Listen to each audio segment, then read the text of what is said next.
What is going on, everyone? Mystic from Mystical Tomes here, and today we're going to be doing another reaction of YouTube's Darkest Videos Volume 4, as I call it. And this is from Nick Crowley. Go check them out. Pretty sure this is going to be good. As a warning, there is going to be flashing lights there, so if anyone is susceptible to seizures or has epilepsy, please do not watch this, only at your own risk. So without further ado, you guys enjoy my commentary, the scary, the unknown, dialogue on all that good stuff. Please consider hitting the like, subscribe, and bell notification in the bottom right-hand corner of the screen.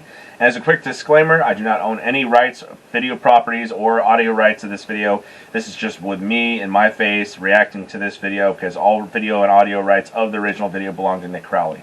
So without further ado, let's get started.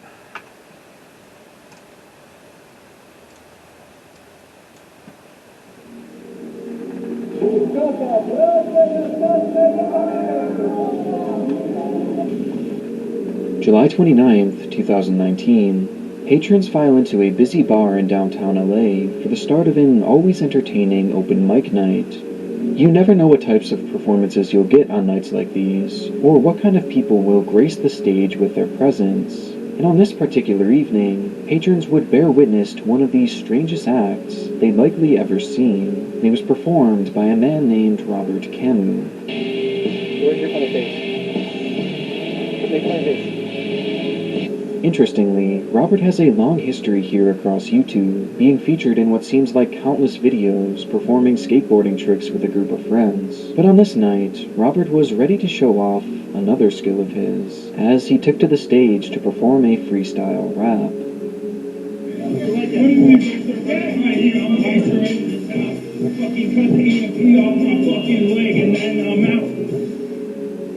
Starting out, the performance was, well, a little shaky to put it nicely, which was at least partially to blame on Robert's apparent drunken state. But a bad night of karaoke in isolation is nothing all that noteworthy. In fact, despite the lethal doses of cringe, many would actually view this as a great time, a funny memory, and even respect Robert for being so willing to go up there and just give it a try.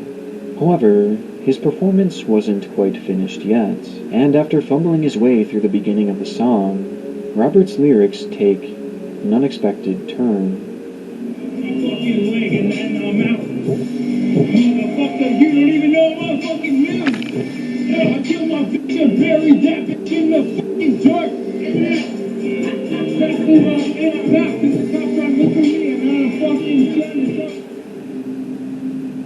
I think a lot of the times when people get drunk and they actually committed a crime like this, they think, oh, I was drunk, I was just trying to come up with a rap with deep and meaningful lyrics, but at the same time, I do truly believe that this is a confession of sorts, and if I'm right, please let me know, because we're going to find out real quick. The messy video shows Robert as he raps the line, "I killed my bitch and buried that bitch in the fucking dirt," before muttering that he has to leave because the cops are looking for him.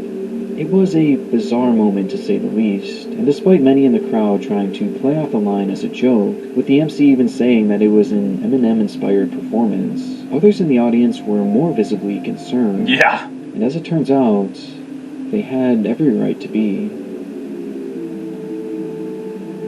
Well, we're inside this bar, the King Eddie bar, and this is where Camus was standing when he did this rap version, and I guess the big question is, was it a confession? Parked out front of the establishment was Robert's gray Prius, and in the trunk of this Prius was a shovel, along with fresh dirt and fresh blood. Blood that belonged to his girlfriend, Amanda Custer. And coincidentally, that very day, Amanda Custer had been reported as missing after a neighbor had witnessed Robert carrying her limp body and placing it in the trunk of his car before driving off, only to emerge hours later, alone at this open mic night. In the moment, a bizarre performance was all this seemed to be, but today, many refer to this rap as being an actual confession, and in the end, this footage would ultimately be used in court and lead to Robert's conviction for the murder of Amanda Custer, even though to this very day, her body has never been found. But if the words of Robert are to be believed, then it's sadly very likely that she's out there somewhere, buried deep in the dirt. Now, if you've seen Amanda Custer, police want to hear from you. It has been 3 days since Amanda Custer's been seen.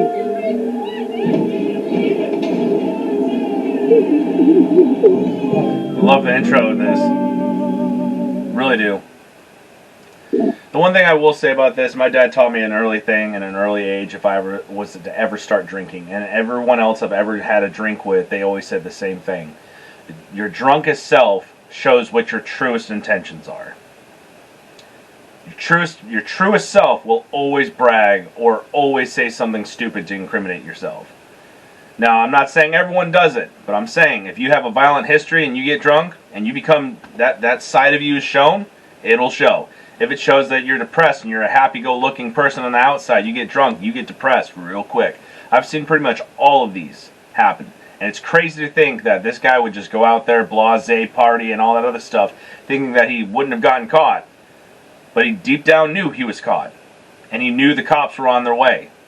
And it just baffles me why people do this to their partners. I don't know. It's just weird.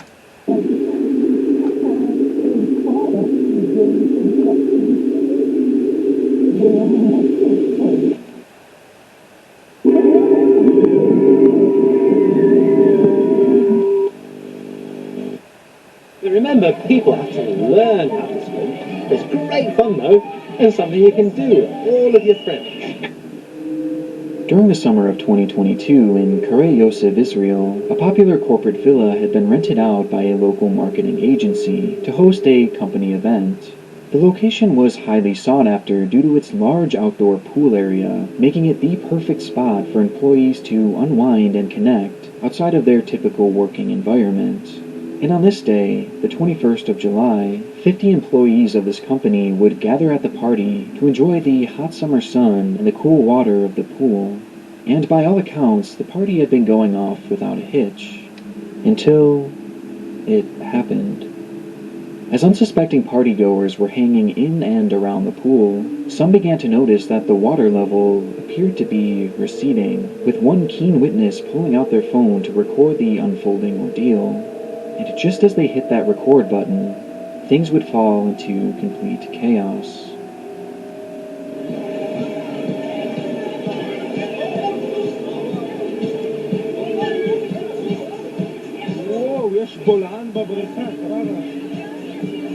Well, that's not good.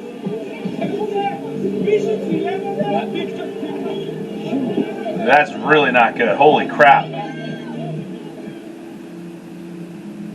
Suddenly, a large sinkhole opens up beneath the pool, in turn creating a massive vortex and an impossibly strong current, dragging essentially everything in its path down towards the opening. And within mere seconds, the pool, once completely filled with water, had become completely barren, with even the pool floats disappearing beneath the surface of the earth. Luckily, at the time there were only about 6 partygoers in the pool, and 3 of them had immediately made their way to safety. But Very one smart. man could be seen standing dangerously close to the newly formed crater, even slipping and falling to the ground just inches away from being pulled into its opening. Thankfully, he too had managed to make his way to safety, but the 2 others weren't so lucky, as in the moments immediately before this video began, they had been sucked into the depths of the sinkhole.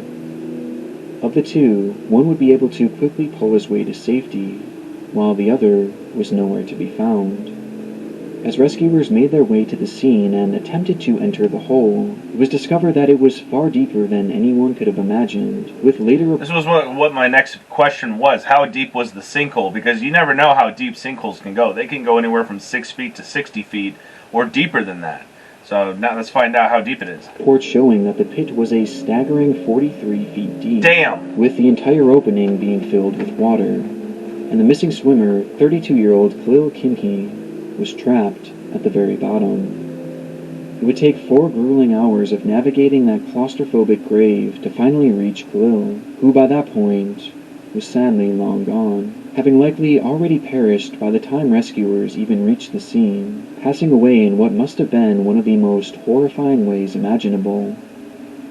After all was said and done, it was revealed that the owner of the villa had built the pool in an unsafe location, and had done so without a permit, leading to charges of negligent manslaughter. While this event was no doubt a tragedy, it's easy to see just how much worse this could have been if more people had been in that pool at the time. And what truly haunts me the most about this clip is just how unexpected it was. 1 minute you're enjoying a beautiful swimming pool, and the next, you're trapped 40 feet beneath the earth, drowning. with no chance of survival, all because of a freak phenomenon that is entirely unpredictable. It's actually not unpredictable. The guy didn't build it structurally sound. He didn't have a freaking worker's permit. He didn't have a construction permit or a build permit or whatever type of permit he had. And he knew this, and he still built it. That is completely liable, and whoever freaking sued him, however he got freaking caught, was completely justifiable. It's completely justifiable. They said, hey, it's not structurally sound. You shouldn't build a pool there. Well, I'm not going to listen to you. I'm going to build one anyway. If you don't want to listen to people saying, hey, it's not structurally sound, that have had years of freaking education and experience in this kind of stuff, and you're going, whatever, I'm rich, I don't believe a single fucking word you say, then it's your fault. You didn't want to listen, so now you're serving jail time. And it was sadly to say that one person lost their life. It could have been way worse. Thankfully it wasn't. So, hope people learn from this. Snow is mechanically pressed 1,800 pounds to the square inch and emerges in 50-pound blocks of dry ice. When placed in liquid, it returns to its original gaseous state. Desert ice is really hot stuff. What From they one do. pool party to another, this next clip takes us to Moscow, Russia in February of 2020, where an influencer named Ekaterina Didenko was preparing to celebrate her 29th birthday. Just a few years prior, Ekaterina had graduated from medical school, earning her the title of pharmacist, but rather than going the traditional route and pursuing a career in pharmacy, she instead chose to use her expertise to start a blog focused on creating homemade medicines in order to save her viewers trips to the pharmacy. This type of content is nothing new, and in most cases it's highly controversial, and Ekaterina was no exception to this, with many calling her practices and advice potentially dangerous. This, however, did not stop her from amassing a following of over 1 million people, which was spread out across her Instagram page along with other platforms. And despite her content being controversial in nature, she quickly carved out a legitimate career as an influencer by 2020. And with her birthday approaching on the 28th of February, she wanted to throw the perfect party to show off to all of her followers.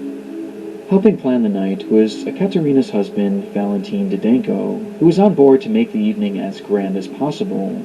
And Valentin had the perfect plan, something he called a steam show.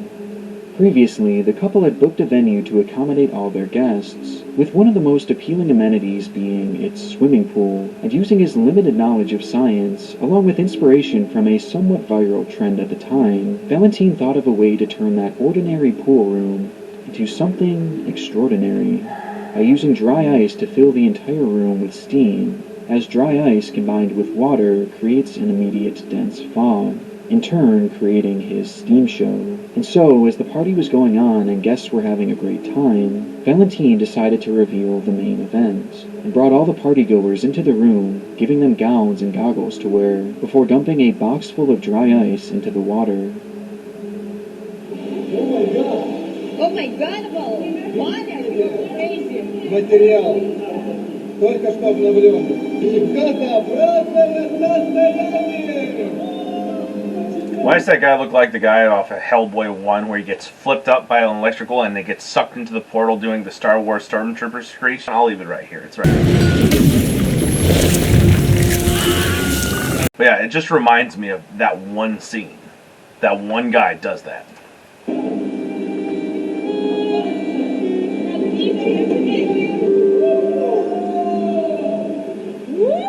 They're gonna probably suffocate with all that dry ice, aren't they?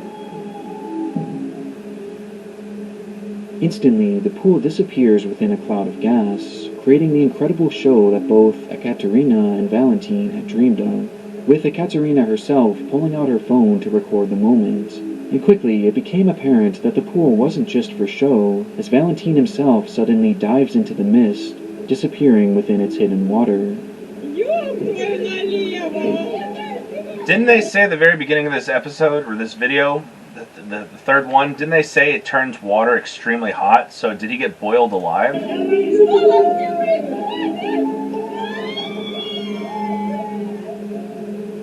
But there was just one problem. The chemical reaction that happens when dry ice and water connects doesn't just cause the formation of mist. It causes the formation of carbon dioxide that is Yep. produced in such a highly concentrated form that it appears as fog, meaning that the cloud we are seeing here is made entirely of straight CO2, which in such high concentration is toxic to humans, with it causing shortness of breath and eventual asphyxiation. And though Ekaterina's recording shows the group having the time of their lives, no one realized that when that dry ice was placed in the pool, it had in turn placed all of their lives in danger. Kind of figured Making that. matters worse, Valentine wanted the show to be as long-lasting as possible, and in turn ordered the doors to be closed in order to keep that fog inside the small room. Yep, here we go. Meaning that there was very little ventilation to filter out this toxic gas, making the levels of CO2 not just very dangerous, but incredibly deadly. And Valentine had just dove directly into its heart.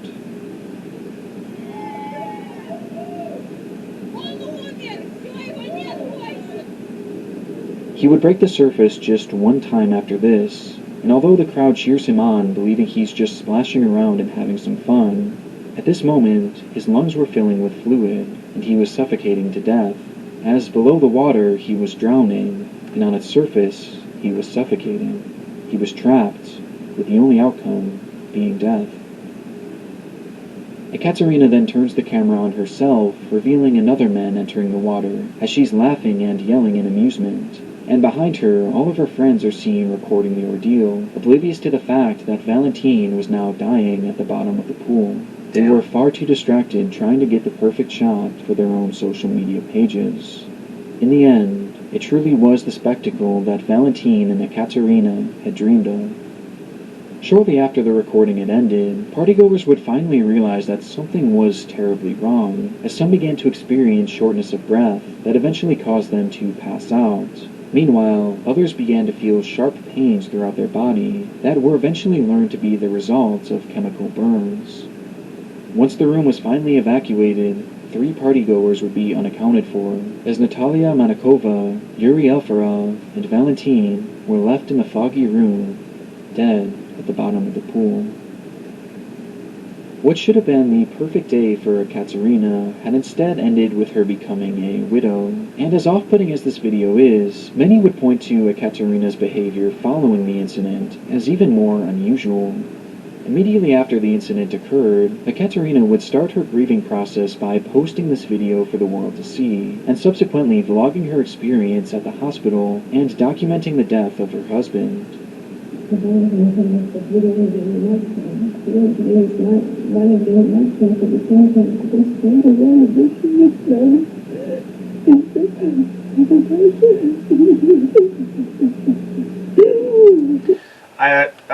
I can't stand the fact that content creators, instead of, I understand that you're trying to share every waking moment of your life. I don't do that. I'm a pretty private person, but again, I'm trying to go into these people's shoes.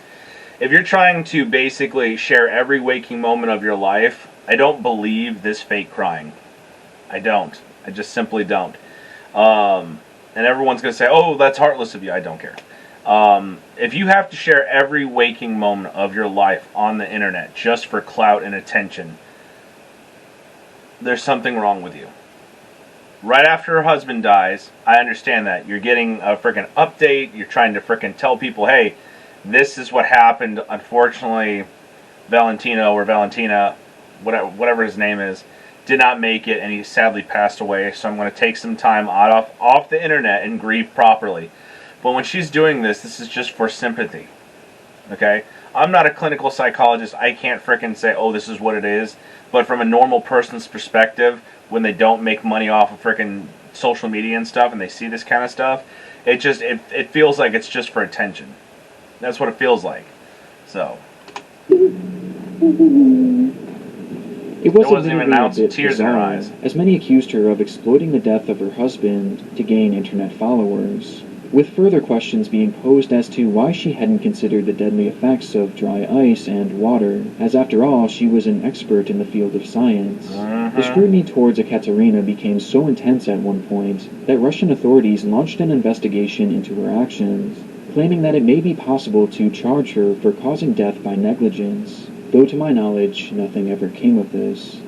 Just 5 whole months after the incident, Ekaterina would remarry. Wow. With those initial posts documenting the death of her first husband, leading to her gaining an additional 500,000 followers.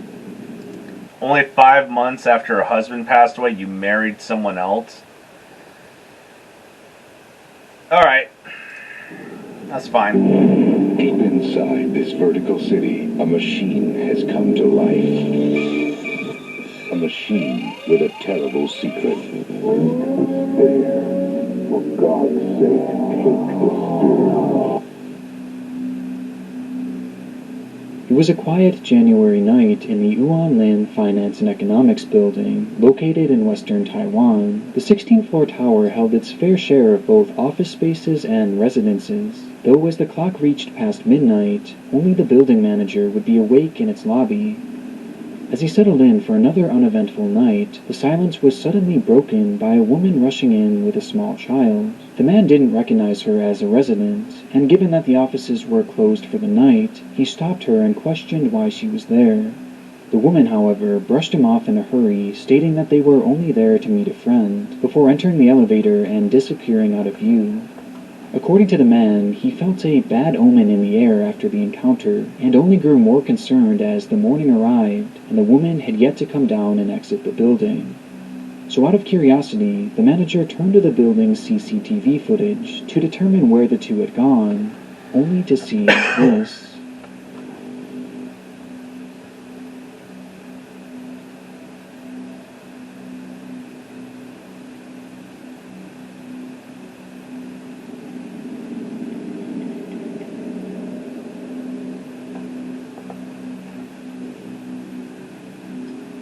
Inside the elevator, the woman begins hitting the button to floor 11 in what seems to be a panic, and as the doors close behind her and her child, she then removes her coat and places it on the ground, before doing the same with her kid. When the elevator then reaches their desired floor, she quietly slips off her shoes and exits in a hurry. It's unusual footage, as their behavior just seems slightly off, and it's made all the more disturbing due to what they could or couldn't see on the cameras after that.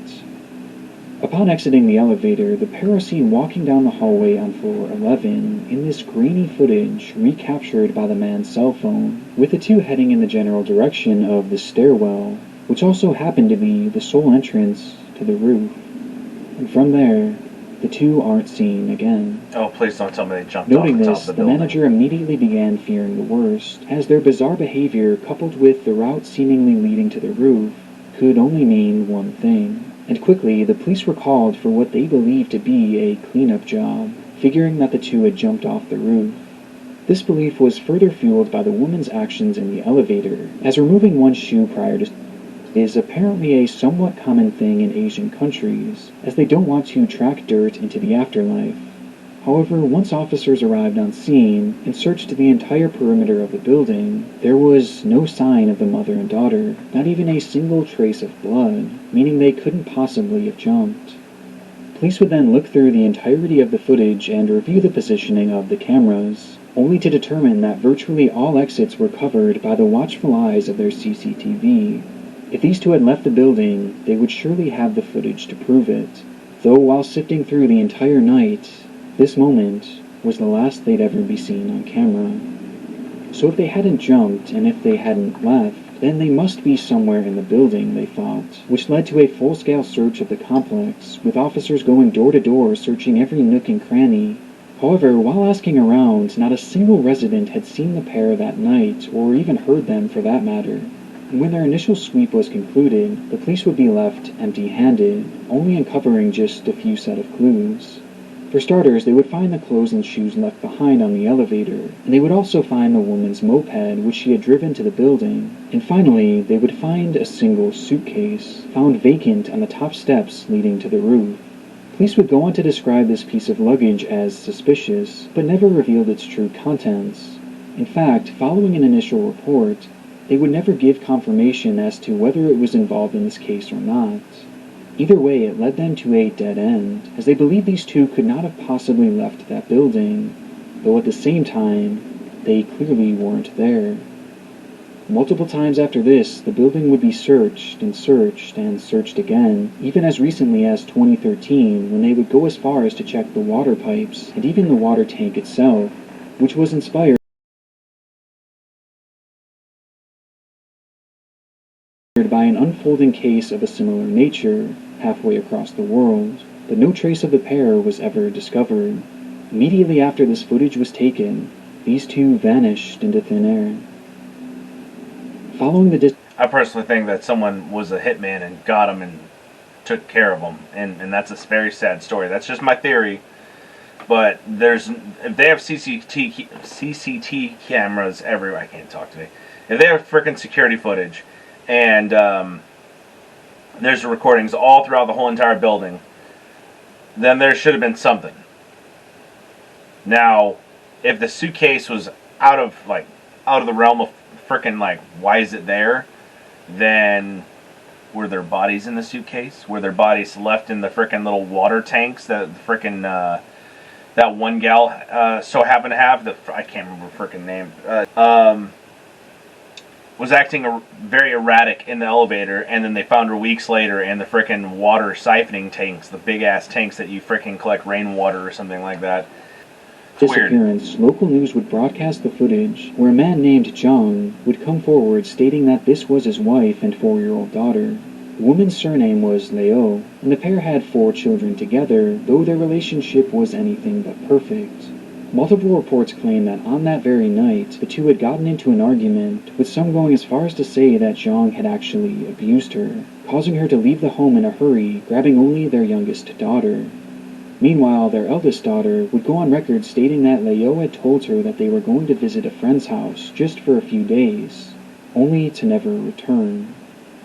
Despite the significance of discovering the identity of this woman and her daughter, it would ultimately fail to help solve the case, as there have been no sightings of these two since this moment, turning this into one of Taiwan's most mysterious cases of all time. And in the region, 3 major theories have emerged. First, many locals in the area believe that something otherworldly happened to these two, with one resident at the time stating, "I think they entered another time and space." This belief is actually so strong that even as of just a few years ago, that 11th floor is practically left vacant, as the only remaining family on that floor claims that everyone moved out of fear of the supernatural surrounding the incident.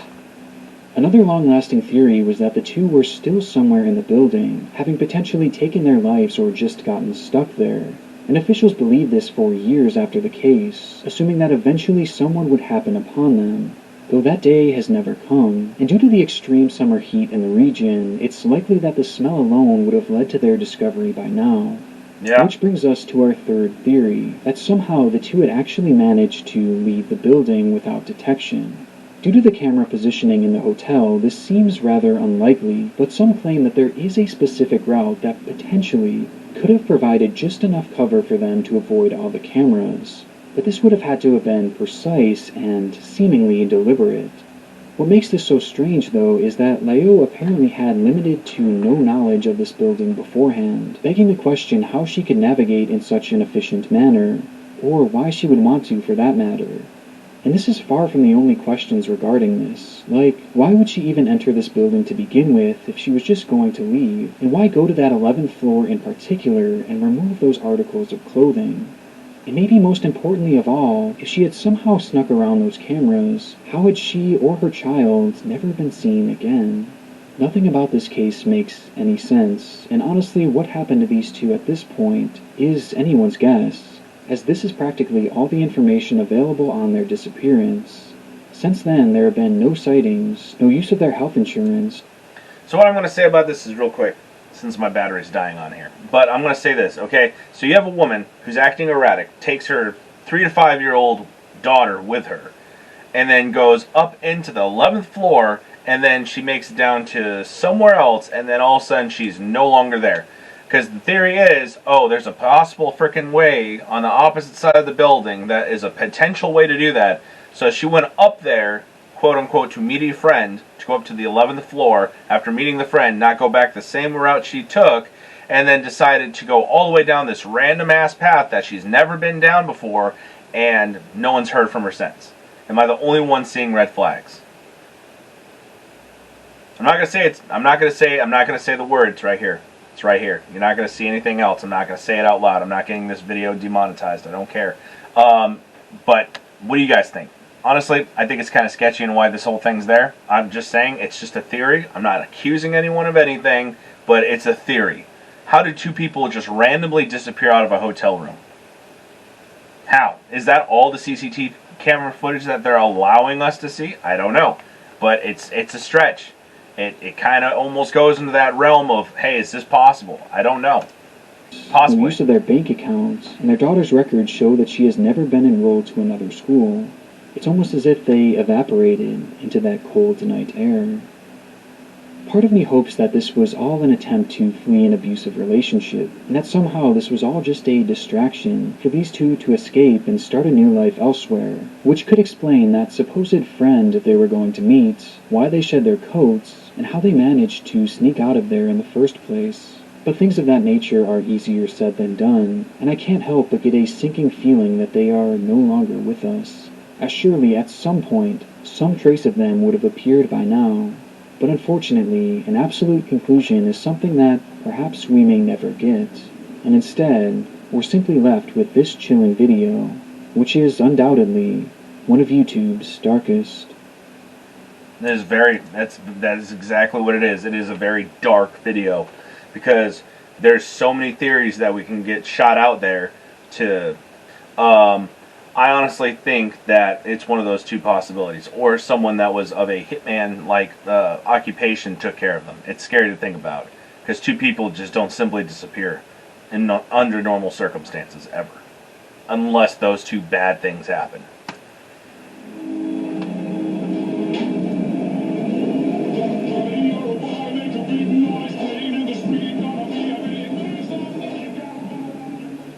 The celebration was well underway. December 5th, 2009 marked the 8-year anniversary of the beloved Lame Horse, a roughly 5,000 square foot nightclub located in Perm, Russia.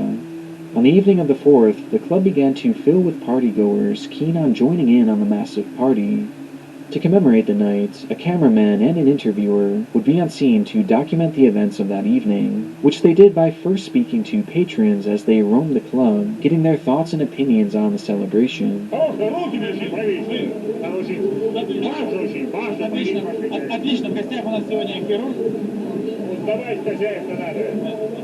The night all seemed to be in good fun, and it was only just beginning for most, with the party set to go all throughout the night, and as the recording continues, it's clear that the club had big plans to bring in this new year.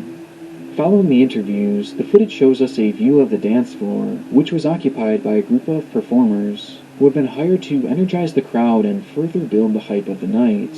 The organizers had even hired an MC for the evening, whose job was to keep the party alive.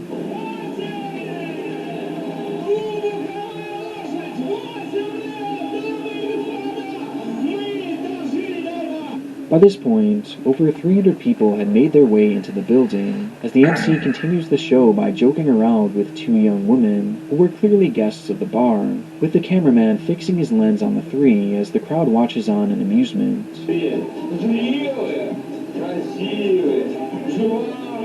But it's at this exact moment that the camera unintentionally catches something far more interesting, something that could easily be missed as it seemed so unimportant in the moment. While everyone's eyes are fixed forward at the show before them, this woman, standing on the far right of the camera, barely occupying a sliver of the frame, casually turns her head, only for her eyes to lock onto something behind her, and noticing the woman's bizarre reaction, the cameraman follows her lead and turns the camera in the same direction, revealing this.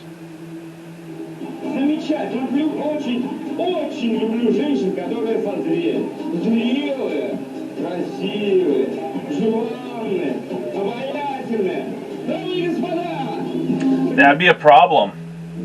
Unbeknownst to pretty much everyone in the club at that time, a spark from the show's pyrotechnics had made contact with the club's ceiling, which was covered in decorative twigs for the party, and within a split second, a fire would erupt.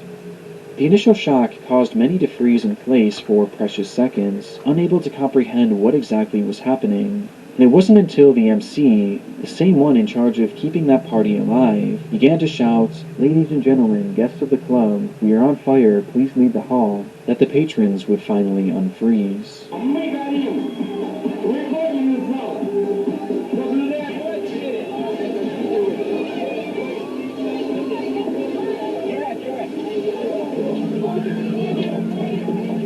Following this announcement, the crowd flew into a panic, desperately making their way to the exit, which is where the first fatal issue arose.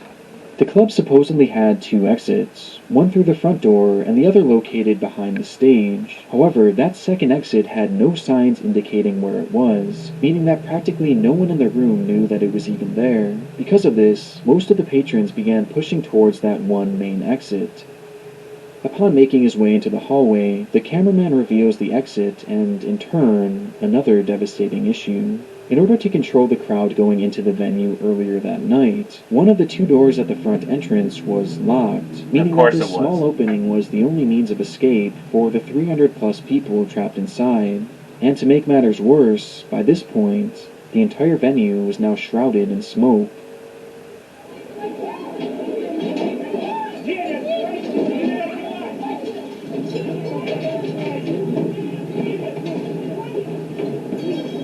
As so many people were attempting to fit through that small exit, they became stuck, causing a logjam and in turn, a human crush. And the more people desperately tried to push through that door, the more jammed it became. Meanwhile, those still trapped on the dance floor were left hopelessly lost in that impenetrable smoke. And within the mob of people rushing towards that exit, the camera suddenly goes dark before shutting off completely.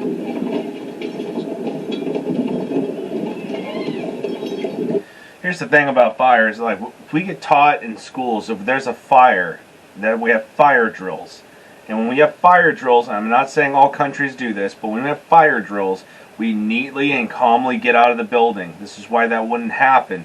When you're in the military, if you have a frickin' fire in the building, we meet up somewhere away from the building, and we leave calmly and efficiently out the building. That's what I got taught in the Army when I was in the Army. If there's a fire, and we're doing a drill of some sort, you frickin' calmly and quickly, without frickin' panicking, leave the building. This is why I cannot stand shit like this. This could have been easily avoided. People needed to calm down. Alright? You panic, you start doing dumb shit. And this was clearly dumb shit. Excuse my language again.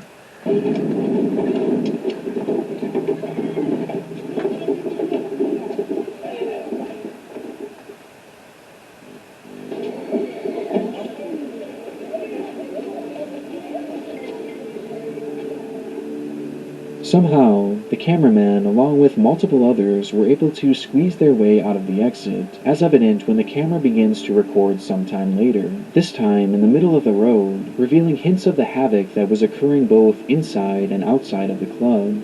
But tragically, this is where one last fatal factor was added to the equation, which was highlighted by a quote from a survivor, and one of the very first people to escape the club. "After I got out, there were no firemen or emergency services for about 20 minutes. Nobody at all. There were only 2 ambulances altogether. They managed to take 6 or 7 men and left. No more ambulance cars arrived, at least I saw none. Firemen had pulled out a number of people by then. Half clothed, they were simply laid out on the cold asphalt. Nobody cared for them. People were lying on the ground for about an hour and a half, definitely for no less than an hour. It could be that many of them died because of this, because of the cold. It was 16 degrees below zero outdoors." In what has since been heavily criticized, and rightfully so, the emergency response team only fueled the intensity of this disaster, as many of those trapped inside were left to their own devices, and those who were rescued were laid out on the street with severe injuries, and most of their clothes burned off, forced to lie there unable to move for over an hour in the freezing cold. It's unknown how many deaths were caused by this alone, but if these first-hand accounts are to be believed, it's likely that many were. Not only had the venue itself failed these victims, but the emergency response team had as well. Ultimately, 101 people would die on the scene that day, and an additional 55 perished later in the hospital, with the catastrophe amassing a death toll of 156 total people, making it the deadliest fire in Russia since the fall of the Soviet Union.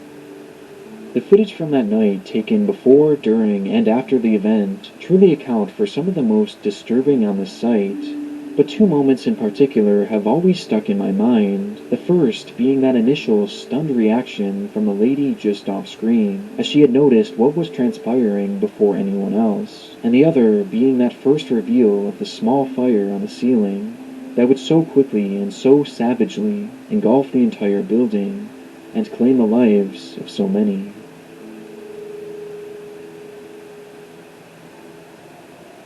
I wanted to briefly mention that I have brand new Patreon tiers, and now for just $3 a month you can view my content early, along with some other cool exclusive benefits. And for possibly the last time, I want to thank my Gold tier and God tier patrons: Alexander Duran, America's Grumpy Uncle, Biznacker, Bray, Karen S., Charles Roble, Deadly Pants, Donovan Aaron. Alright, well this is the end of my reaction video, but I will say something more about the club. If you have dried freaking twigs and they're very susceptible to any type of heat, fire, sparks, anything, why would you put them inside the nightclub and have a pyrotechnics thing, knowing that could have been avoided? I just don't understand it. That could have been an easy prevention of the lack of loss of 150 lives. And on top of that, the emergency response team taking 20 minutes, only taking 5 or 6 people, 7 people tops, and then leaving the rest of them out there. The firemen, shame on you for doing that. And you frickin' showed that you had no, preservation of human life. They're half clothed, probably with severe burns that needed immediate frickin' medical attention. And what'd you do? You left them outside from a frickin' very hot frickin' room that was on fire, and then you took them out below 10-degree weather. Their body was going into shock already. Now that definitely killed them. And it was just a lack of preservation that bothered me. But again, it's just a video. It's a very sad situation of what happened. And it could have been easily avoided if everyone would have freaking stopped panicking and actually would have gone out single file. Everyone would have been fine. So I wish someone would have sued the frickin' nightclub on that. And I would have sued the frickin' emergency response places like that. That they did a horrible job on that. But again, I'm getting off track on this. But if you guys enjoyed my reaction, what you thought about these videos, you share the same opinion as me, cool, let me know in the comments. If you don't, let me know in the comments as well. Because I want to hear what everyone has to say about these. These are some of probably the most disturbing videos I've seen in a long time. Not scary, disturbing. And they are the darkest ones I've seen so far. But if you guys enjoyed this, please hit the like, subscribe, and bell notification in the bottom right hand corner of the screen. Greatly help out my channel. I want to get this thing up and going as quickly as possible. Try getting that freaking 10,000 subs that I'm trying to get to. And only you guys can help me with that. And I would be greatly appreciative of that. So anyway, I'm Mystic from Mystical Tomes, and I'll see you guys in the next video. Take it easy.